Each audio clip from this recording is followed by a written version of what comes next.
साहित्यकाराची. आणि म्हणून आणि दुसरी महत्त्वाची गोष्ट की आपण म्हणजे जे प्रशासकीय सेवेमध्ये जाते इथपर्यंत ठीक आहे, पण काही प्रशासकीय सेवेत गेल्यानंतर की उद्या काय करेल इकडे पण आमची नजर असायला हवी. प्रशासकीय सेवेत गेल्यानंतर कारण तुझ्याजवळ पैसा येणार, मग ते नेमकं काय करणार किंवा तिच्या पण भूमिका बदलणार का याचाही आपल्याला वेध घ्यावा. अतिशय सुंदर मला आवडलेली कथा आहे. त्याच्यामध्ये म्हणजे प्रत्येक वळणावर एक असं आपलं वाटतं आपलं मन संभाव्यता व्यक्त करतो की असं असं होईल, पण नेमकं तसं होत नाही. म्हणजे मी सुंदर त्याचं जे रचनातंत्र आहे त्या कथेचं अपराजितेचं अतिशय सुंदर रचनातंत्र आहे. आणि काय असते की कथेमध्ये आपले काही प्रतीक व्ह्यू असतात, प्रतीकात्मक व्ह्यू असतात, काही संकेतात्मक व्ह्यू असतात. तर ते डायरेक्ट न मांडता आपल्याला प्रतिकात्मक त्या रचनेतून मांडलं तर ते आणखी सोयीचं असते. किंवा कारण यासाठी देते की मी मोर्शीला एका कार्यक्रमात गेली होती. तर त्या कार्यक्रमामध्ये 2-3 प्राध्यापक होते आणि त्या प्राध्यापकांनी भाषणामध्ये बोलता बोलता एवढ्या म्हणजे खूप छाती ठोकपणे सांगून टाकलं. बोलता बोलता अण्णाभाऊंबद्दल कसं सांगून टाकलं. अण्णाभाऊ म्हणे, आता मला असं वाटलं प्राध्यापक माणूस भरपूर वाचलेलंच असेल तेव्हा तर बोलते आहे ते प्राध्यापक. तर ते काय म्हणाले, अण्णाभाऊ जो निघाले म्हणजे औरंगाबादवरून चालत निघाले, चालले औरंगाबादवरून चालत निघाले म्हणाले. आणि एवढ्या छाती ठोकपणे म्हणायला लागले. मी अवाक झाली. मी नंतरही त्यांना काही म्हटलं नाही. पण कार्यक्रम झाल्यानंतर म्हटलं, सर तुम्ही एक प्राध्यापक आहात, तुम्हाला एक तर माहीत असलं तरच बोलायचं व्यासपीठावर, नाहीतर बोलू म्हणजे तो इतिहास असतो. आपण इतिहास सांगत असतो. एखाद्या व्यक्तीच्या चरित्राबद्दल जेव्हा बोलतो तर तिथे आपण काहीही बोलायला नको. आणि इतक्या सहजपणे ते बोलून गेले की औरंगाबादवरून निघाले. त्यांना वाटेगाव हा शब्दही माहिती नाही. सांगायचं हे की त्या व्यक्तीने अण्णाभाऊ कधीच वाचला नाही. आणि होते कसं की आपणही वाचन करतो सर, तर तेही कसं वाचन असं होते. म्हणजे माझ्याही संदर्भात असं झालेलं आहे. माझ्या संदर्भात म्हणजे कसं मी म्हणजे एकतर्फी किंवा एकसरीच वाचन खूप दिवस केलेलं. पण ज्याला खऱ्या अर्थाने लेखन करायचं आहे तर त्याला जीवनाचे अनेक रंग अनेक ढंग त्याचं ते पाहता आले पाहिजे, ते अनुभवता आले पाहिजे, ते जाणता आले पाहिजे, त्याचं निरीक्षण करता आलं पाहिजे. म्हणून तुम्हाला लेखकही खूप स्तरातले वाचावे लागते. तुम्हाला ग्रेस वाचावं लागेल. ग्रेस वाचला पाहिजे. ज्याला लेखक व्हायचं आहे त्याला ग्रेस वाचलाच पाहिजे. तर सांगायचं हे अण्णाभाऊ, आता अण्णाभाऊ मागाचा माणूस काय निर्वसन अण्णाभाऊ न असं. ही वृत्ती म्हणजे तुमच्या वृत्ती आणि प्रवृत्ती ह्या सुद्धा शहाण लेखक व्हायला घातक ठरतात.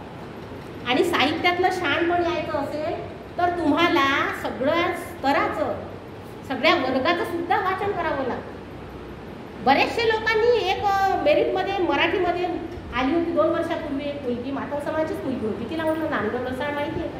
नाही म्हणजे मी वाचलंच नाही. म्हणजे म्हटलं मराठीमध्ये तू मेरिट आली तुला नामदेव रसाळ माहिती नाही. तर त्या मुलीचा प्रश्न वेगळा.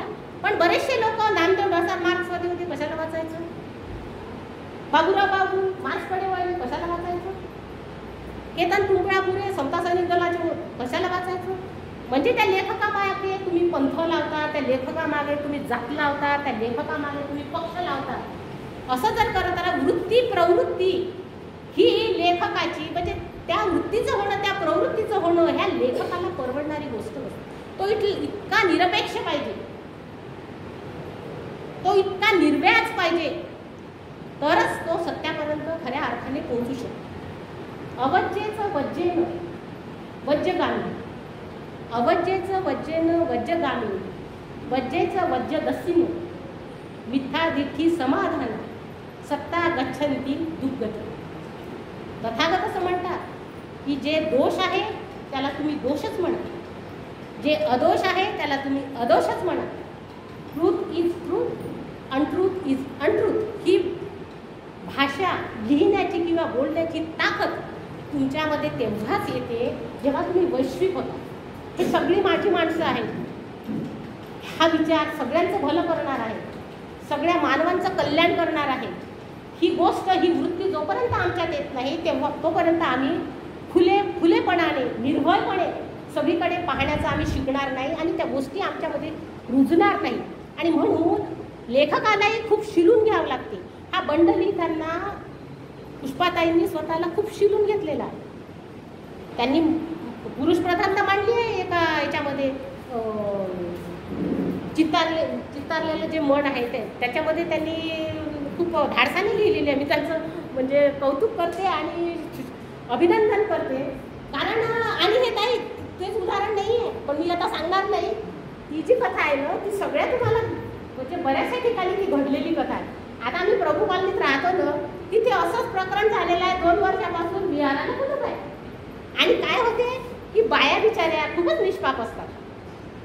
मी मान्य करते, कोणी काही म्हणून निष्पाप असतात. त्यांना काही कट कारस्थान जमत नाही, कारण त्या राजकारणात अजून काही गेलं नाही, तर त्यांना कटच काही जमत नाही. मग काही पुरुष मंडळी मोठे चत्रे असतात बरोबर, मग त्याच्यात घुसतील, मग त्यांना मार्गदर्शन करतील. आणि स्त्रियाही कुठल्याही पुरुषाचं मार्गदर्शन ऐकतात. खूप नम्र आहेत ते.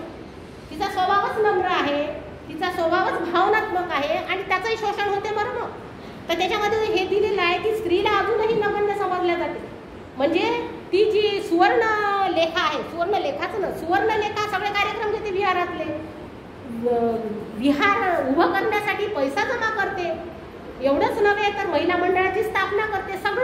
सगळा रेवका देवका ज्याला म्हणून आपण सगळं काही डोक्यावर घेते, सगळं करते.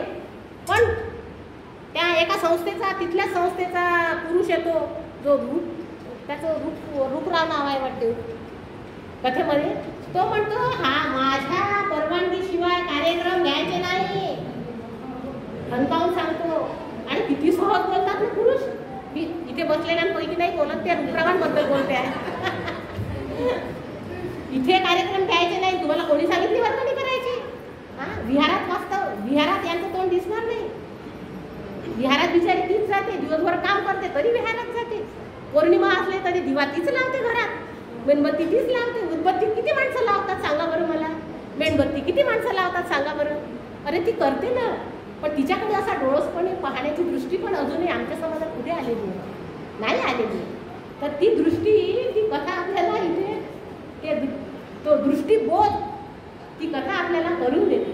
जयंती नावाची कथा खूप चांगली कथा आहे. फक्त मला त्याचं थोडंसं काही प्रतिकात्मक त्याचा जर प्रतिशोध केला, त्याचा अर्थ आला असता तर अधिक परिणामकारक आहेच ती म्हणा. त्याच्याबद्दल याच्यावर काही असं काही बोलावं असा कथासंग्रह बिलकुलच नाही आहे. पण एक वैदिक नाही, कारण माझ्या काही कथा आहेत पण अजून कथासंग्रह निघालेला नाही आहे. म्हणून मी अधिकृत कथाकार नाही आहे, हे तुम्हाला आवर्जून सांगायचं राहिलेलं होतं. त्यातून स्त्रियांनी लिहावं, स्त्रियांनी वाचावं, ही प्रेरणा हे बंड कथासंग्रह आपल्याला द्यायचा. त्याच्यामध्ये आलेली आहे निर्भा नावाची कथा आहे. निर्भा तिची आई यशोधरा आणि रमा यांचं जे मायलेकीचं जे जो झगडा आहे, म्हणजे स्वतःबद्दल म्हणजे अंतर्गत झगडा वेगळा, बहिर्गत झगडा वेगळा, या संघर्षातून ती जाते. आणि ती सतत एवढ्या बिकट परिस्थितीत, एवढ्या अभावग्रस्त परिस्थितीत रमाची जी मुलगी आहे, यशोधराची जी मुलगी आहे रमा, निर्धार या कथेमध्ये, तर ती आईचं सगळं दुःख पाहत असते आणि त्याला मी न्याय देईल या निर्धार आणि